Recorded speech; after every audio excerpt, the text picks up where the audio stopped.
Okay, I want to tell you a story about this guy, Joe, his wife, Mary.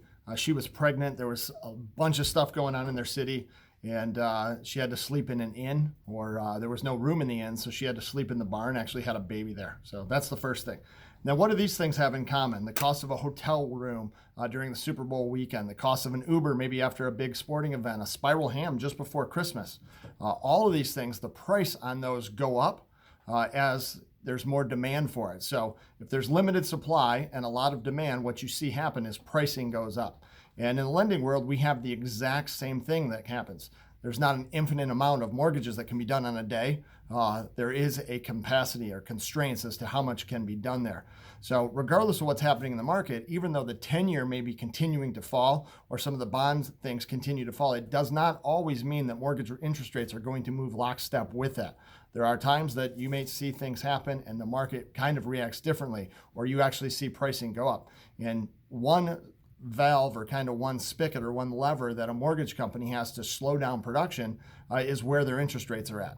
I'm seeing it already with some of my friends in the business. They're like, oh, we reprice for the worst today because we just can't handle the business. One of the best parts about being a broker is as one company maybe adjust their rates upward because they don't want any more business, we can go and find another company where we can take your loan and stay very, very competitive, even as there are some constraints out there in the marketplace with regards to interest rates.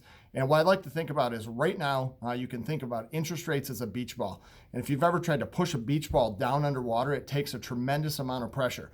And for us to get where we're at today is taken, it's an epidemic, right? We have no idea. There's so much uncertainty of what's going to happen with the coronavirus that it's putting us in a position right now that there is a ton of uncertainty and a ton of pressure pushing that beach ball down. We're seeing historically low interest rates across the board. However, as we move into the weeks moving forward, there's going to become some certainty. Even if it's bad, sometimes knowing what's going to happen, even if it's bad, is better than the uncertainty. And I think right now we've just got a tremendous amount of uncertainty.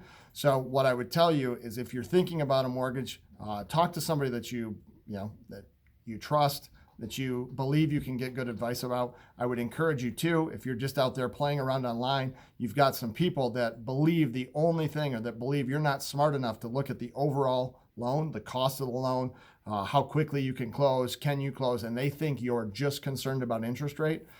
They're a little bit deceitful, but they're putting an interest rate out and calling it 0 points and then charging you a bunch of other things. So just be careful about that. So do not overpay. Please get in line. The mortgage interest rates, where they're at today, is driving some capacity constraints across the board where appraisals may take a long time. Definitely get yourself in line. Even if you believe rates are going to drop further, you can still begin the process, get appraisal, everything else done, and just wait to lock in your interest rate. That's a very viable option.